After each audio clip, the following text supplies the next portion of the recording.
Hey guys, today has proved to be an exceptionally challenging video day for me. I've been trying to play with video and doing voiceover. I'm sure that I made the process way more difficult than it needed to be, but I'm really excited at how my plants are turning out. I am really excited for spring. I cannot wait for the warm weather. But just as I got a little teaser of spring weather last week, we had some nice, beautiful days, sunny days that were nice and warm.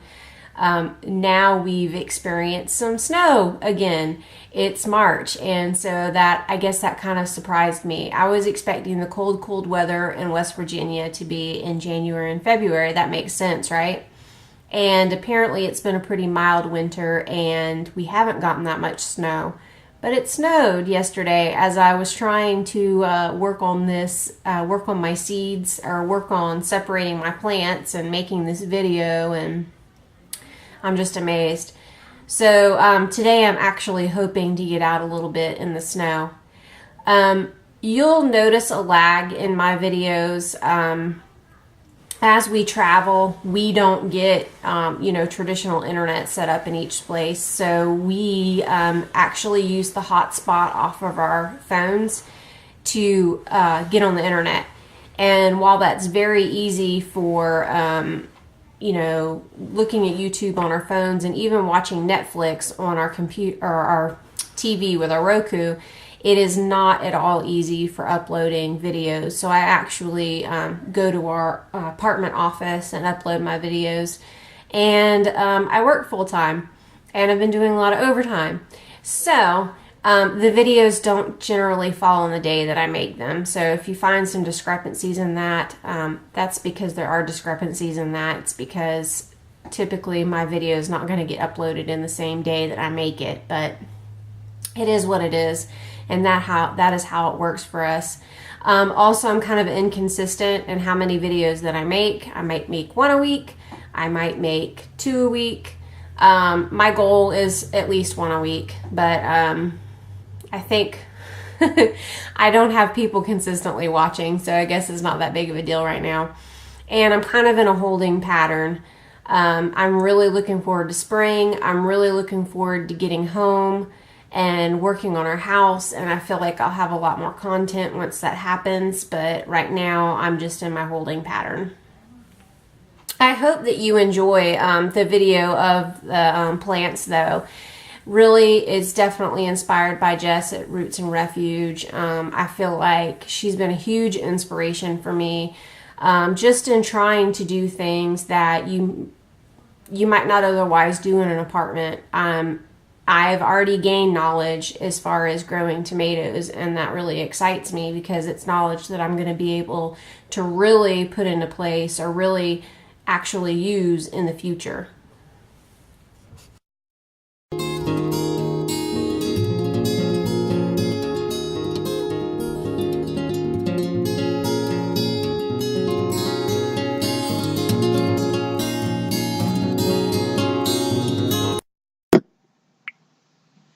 So today I decided to go ahead and separate my tomato plants and possibly my bell peppers. I got this bag of seed starting mix at Walmart, and of course I'm gardening in my apartment here, so you see me in the kitchen.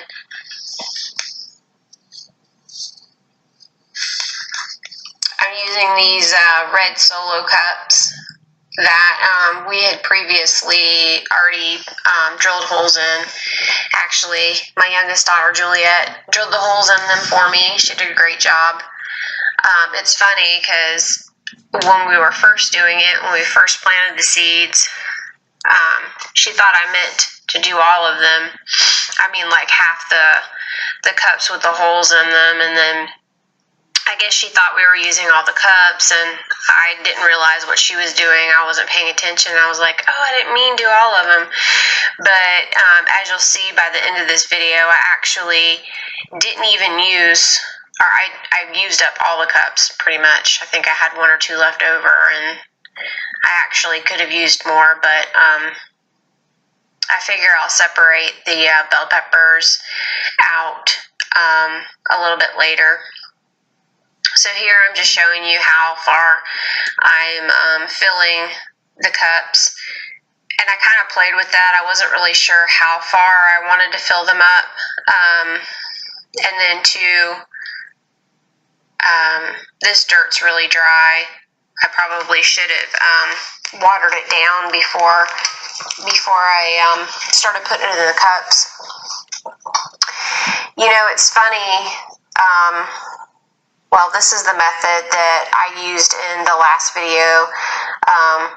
Another little tip from Jess at Roots and Refuge. And she's kind of why I'm doing these. Well, she's really kind of why I'm doing these at all, quite honestly. I've never grown tomatoes from seed. I've always bought tomato plants. And here I'm showing you that it's a Cherokee purple tomato. I bought these at, I think I bought them at Home Depot. And then these are the little markers I bought at the Dollar Tree. And then I'm just showing you that I'm marking on the markers. I actually like them. They're pretty neat. I mean, you can't beat $1. Here I am gently separating the tomato plants. But as I was starting to say, I didn't realize, and it makes perfect sense now, but I had read in a book that they didn't start their seeds inside because their tomatoes got really leggy. But then after listening to Jess at Roots and Refuge, she talked about how on tomato plants, the roots will actually run all the way off the stem. So when you replant your seedlings, you basically plant them all the way up to the leaves. And the roots, well, it'll root all the way up to the leaves. And of course, you can't do that in all plants, but you can do it in tomatoes. And I thought, you know, that's really smart. And so this method is totally her method, like starting the way that she starts the seeds in the cups, or has in the past, and uses the marble and the double cup method so that you can drain properly, to separating the seedlings. Like, I got these ideas totally from her, and I'm really thankful.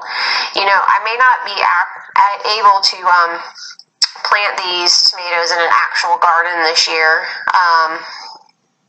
because we'll be traveling, and chances are we'll be staying in our RV in an RV park. But I can get containers, I can get 5-gallon buckets to grow these tomatoes, and two, it just gives me experience in growing tomato plants, which is something that I'll be able to use in the future. And so I've kind of been looking at this process a little bit different. So here's my tomatoes all finished. I think they did really good. So I planted all the tomatoes. I separated the tomatoes, and then I separated, I think, 2 of the bell pepper, because really I just ran out of cups. And then I decided I was going to start, I put some basil in 1 cup, and then I decided I was going to try some zinnias in a cup too. I love zinnias. So, and then you can see out the window how dreary and rainy it is.